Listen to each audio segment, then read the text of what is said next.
Real estate, and a small segment of the market where sales are surprisingly strong.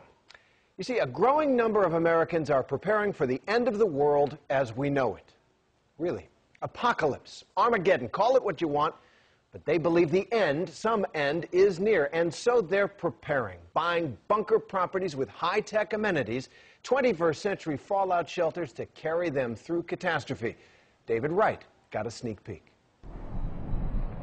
In the middle of the Mojave Desert, the middle of nowhere, you might say, is a bland white building surrounded by a chain-link fence. So I never would have spotted it. Yeah, it's pretty stealthy. But beneath this very spot is a secret hideout built with the end of the world in mind. Would you like to step into my bunker? Deep underground, beneath the California desert, behind a big blue door marked caution. Let's go ahead and try the door. Whoa, it's 3,000 pounds. It's like a bank vault. Yeah. This structure dates back to the Cold War. The vintage equipment even includes a nuclear blast detector. But developer Robert Vicino is now in the process of redesigning the place as the ultimate underground shelter. You know, it's Noah's Ark. Just happens to be underground. Complete with a hospital, a dental clinic, and a movie theater. We designed it after kind of a cruise ship luxury yacht, with the feeling that if you're going to be down there for as much as a year, we have to make it as comfortable as possible. Officials have declared a state of emergency. What's happening? They're not be contained. Advise of a sudden drop in temperature. What you see is How many people do you think are still alive?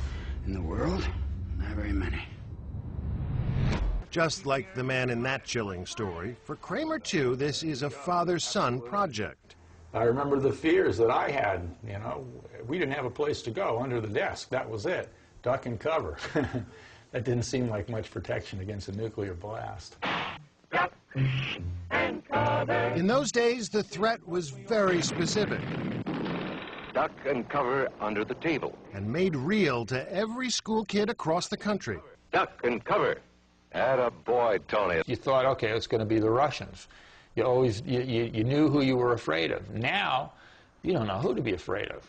There are the terrorists, of course, but also the fear of complete economic collapse. If the economy collapses, if the dollar becomes worthless, and people are scrambling for food and shelter, it's going to get ugly.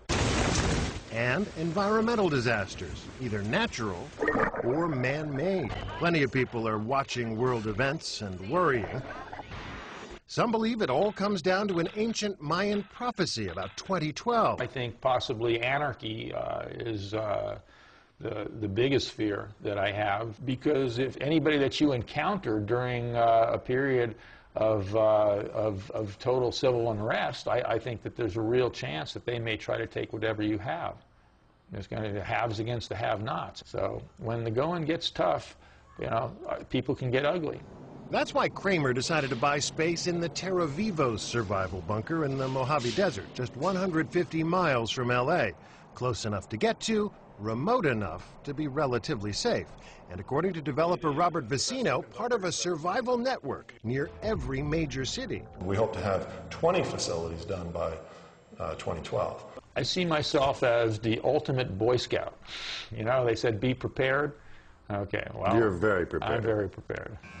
In the Bible, people thought Noah was crazy until the flood happened. I'm David Wright for Nightline, in an undisclosed location in the Mojave Desert.